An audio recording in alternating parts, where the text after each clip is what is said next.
배나TV를 위해서 구독 신청 꼭 해주시고 광고도 끝까지 꼭 봐주십시오. 부탁드립니다.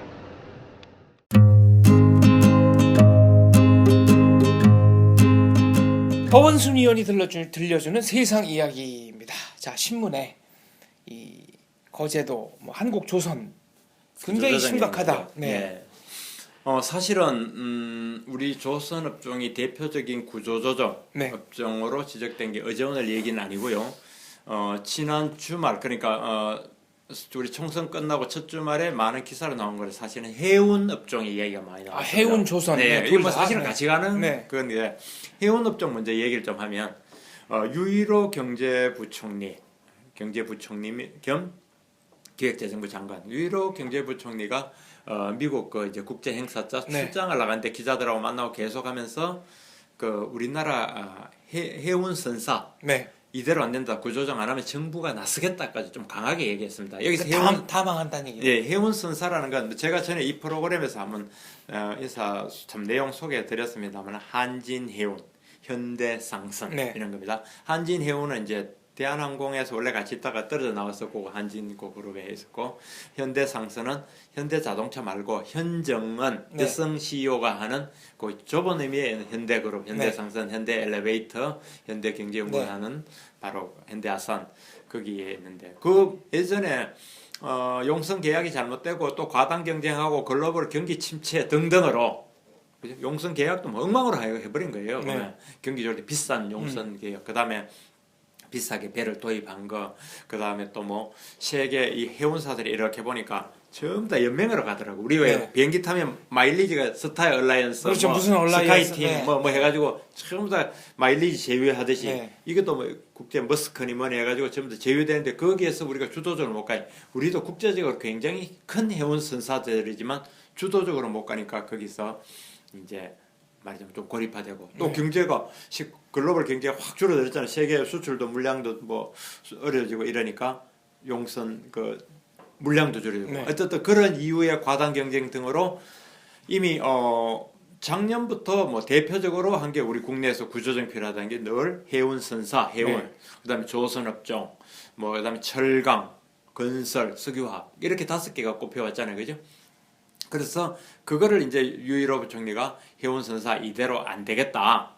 그래서 이제 한번 다시 재차 도마에 올랐고 또 은행 진웅섭 금융감독원장이 뭐 은행장 모이십시오. 얘가 회의에서도 이거 구조정 가야 된다 그런 얘기 됐고 그다음에 조선업종은 또 아시다시피 뭐 거제도에 전번에 제가 이야기했나요? 넉 달 동안에 점포가 1,600개가 뭐 문을 닫았다든지 자영업자들의 점포 자영업자니 뭐 주변에 식당 그다음에 조선소 협력업체들 일거리 떨어졌다는 게 뭐 각 신문에 러보로 안 나온 데가 없습니다. 비단 거제뿐만 아니라 저쪽에 뭐 그 대불단지라는 목포 이런 데서 하는 그 조선소에 들어가는 부품들이 많거든요.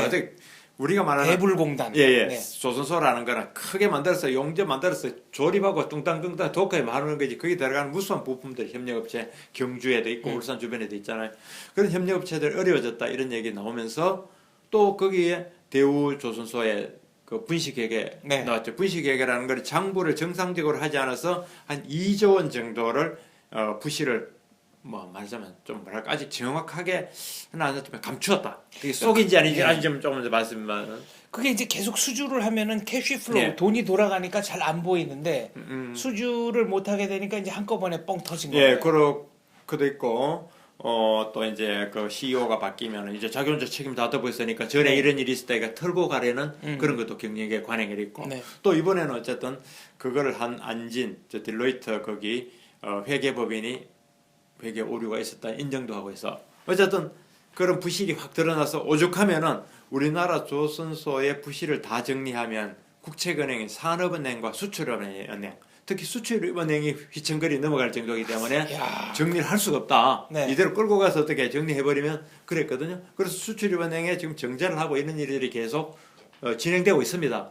그런데 어쨌거나 큰 문제는 참 남의 회사 안타깝고 힘든 일이지만 대우 삼성중공업, 현대 이 세 개는 이대로 갈 수는 없다. 뭐 구체적으로 세 개 모두 갈 수는 없다. 이렇게까지는 얘기해요. 왜냐면 같이 가니까 저가 공세, 수주할 때 저가 공세 우리끼리 그냥 피 흘리는 공세를 하고 있고 낭비도 심하고 효과도 없고. 그래서 또 그거는 지금 물감이 없잖아요. 물량이. 지금 조선 물량은 왜 줄어든 겁니까? 아, 그게 석유 저유가가 되면서 네. 우리나라는 뭐 많은 것도 만들지만 우리나라 정도면 해양 플랜트 네. 바다에 가서 그냥 이렇게 왜 이렇게 시추선하고 네. 이제는 시추선 정도 아니라 거기서 뽑아내서 거기서 정제도 해가지고 완성 기름을 가져갈 정도로 작은 정유 공장을 가져간다 정도로 해양 플랜트를 다양하게 만들고 그게 네. 우리의 강점이고 좋은데 석유값이 이렇게 떨어지니까 비싼 돈 들여서 굳이 해양을 안 하잖아요. 굳이 해양에서 예, 석유를 뭐 채굴할 이유가 예, 세일가스도 네. 오고 또 뭐 중동 같은데 편하게 육지에서 캐내도 이거는 유가가 80달러 배럴당 80달러, 90달러, 100달러 갈 때 바다 깊은 데서 그런 걸 캐내가 재산성을 하고 그때 주문을 했는데 유가가 이렇게 30달러 배럴당 40달러 가니까 그런 걸 신규 주문을 안 하고 심지어 위약금을 물면서 기존에 주문했던 그걸 안 찾아가고 취소해버리고 이러니까 우리는 그동안 뭐 이게 나온 지가 작년부터니까 물량이 다 돼서 도크가 비어간다 이렇게 된 거죠.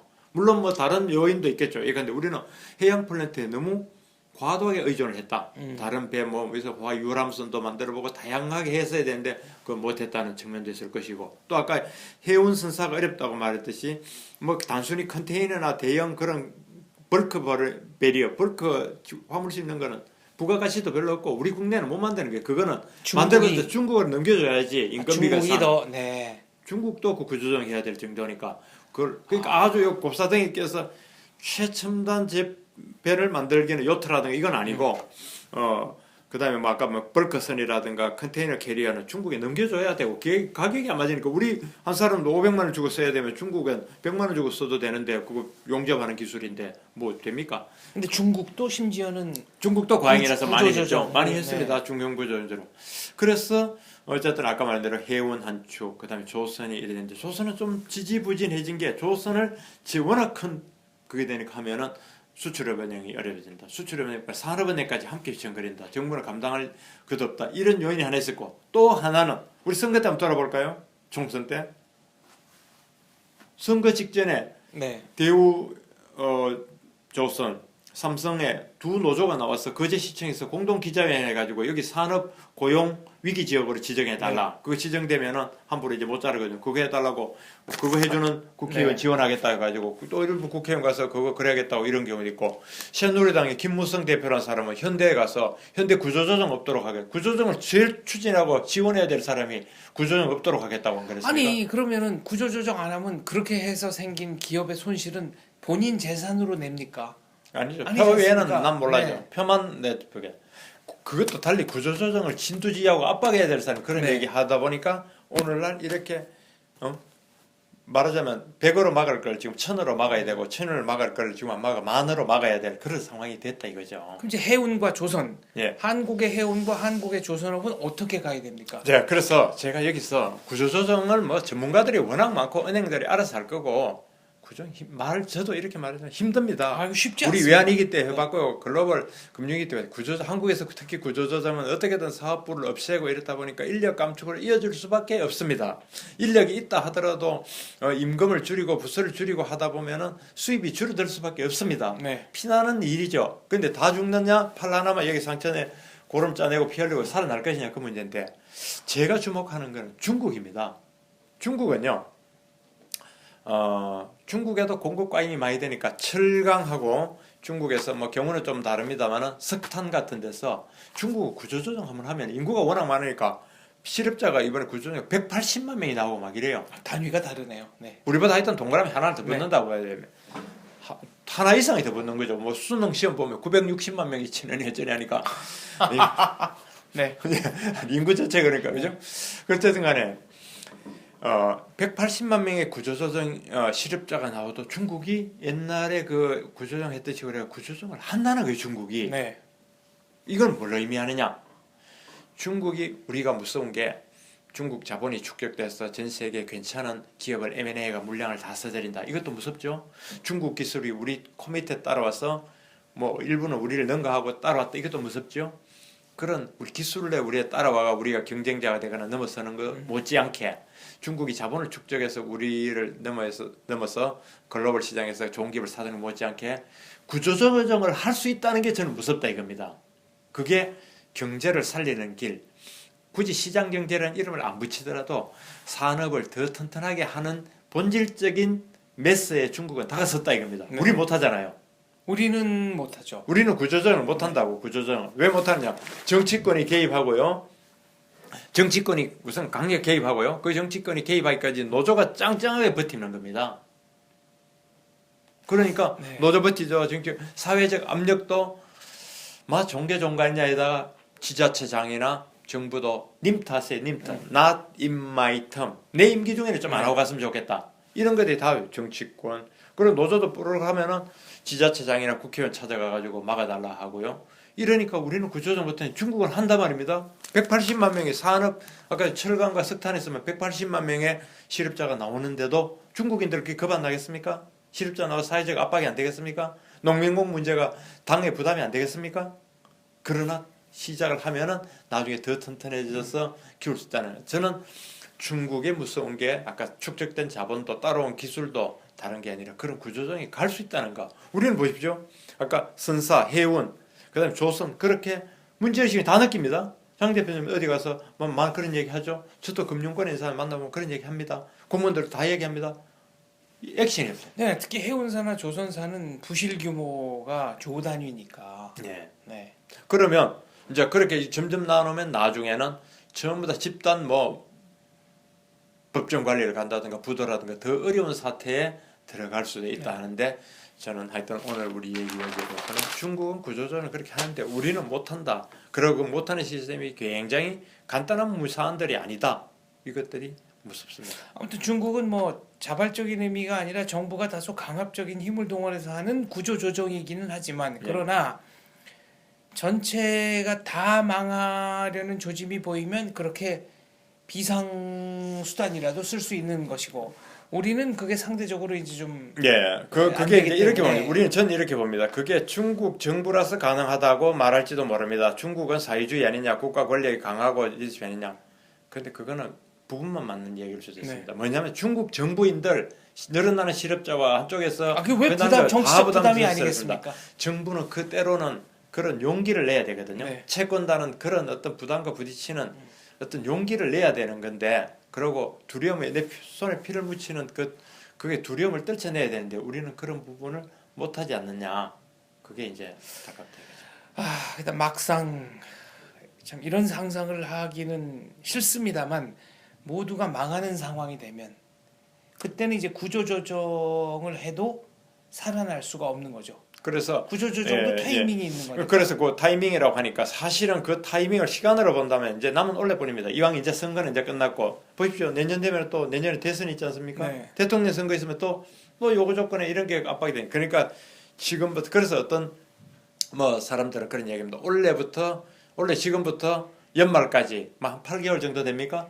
이게 골든 타임이다. 네. 이 골든 타임 놓쳐버리면 이제 못한다. 내년에 대선 있죠. 대선 지나면 산업이 현상 유지라도 해줍니까? 산업은 꾸준히 물결에 거슬러 올라가는 것 같아서 노져서 물결 못 올라가고 떠내려가는 거예요. 그 자리에 있는 게 아니라고요. 그렇습니다. 떠내려간다고. 네. 그러면 또 내년에 대선 있죠. 대선 처음에 출발하고 그 다음에 또 내후년에 또 지방선거 또 있습니다. 줄줄 있으니까 원래 그나마도 좀 할 수 있게끔 해서 현상 유지를 하기 위해서라도 죽어라고 노력을 해야 열심히 하면 현상 네, 유지한다고 볼 수도 있을 겁니다. 그걸 뛰어넘을 때 이제 발전을 하는 건데 네. 지금 같아서는 이제 떠밀려가는 쪽으로 자꾸만 걱정이죠. 가는 게 아닌가 걱정이죠. 굉장히 걱정이 됩니다. 걱정입니다.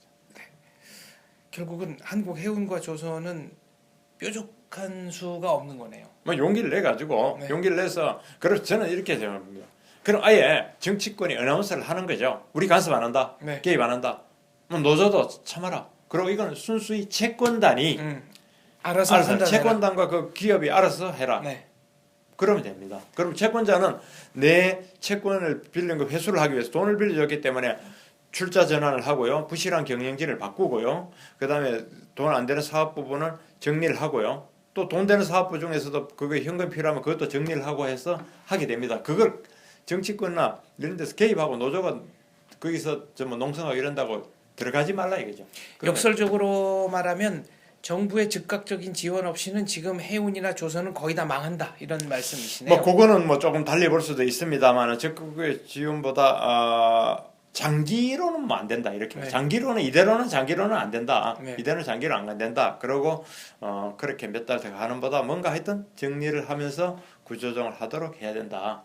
그런 얘기죠. 지금도 네. 자기는 저기는 뭐 회원선사는 우리가 정부에 직접 지원받은 게 뭐 있냐 아마 그렇게 할 수도 또 있습니다. 근데 그건 뭐 보는 관점에 따라 네. 다른 거고 어쨌든 부채가 무지 많은 건 사실이고요. 적자가 난다는 것도 사실이고 이대로는 안 된다는 까지도 사실이고 하면은 채권들하고 협의해서 나머지 살릴 방법을 해야죠. 알겠습니다. 현실을 직시하는 것은 누구에게나 쉽지 않은 일이지만 그렇다고 현실을 영원히 외면할 수도 없다는데 문제의 본질이 있습니다.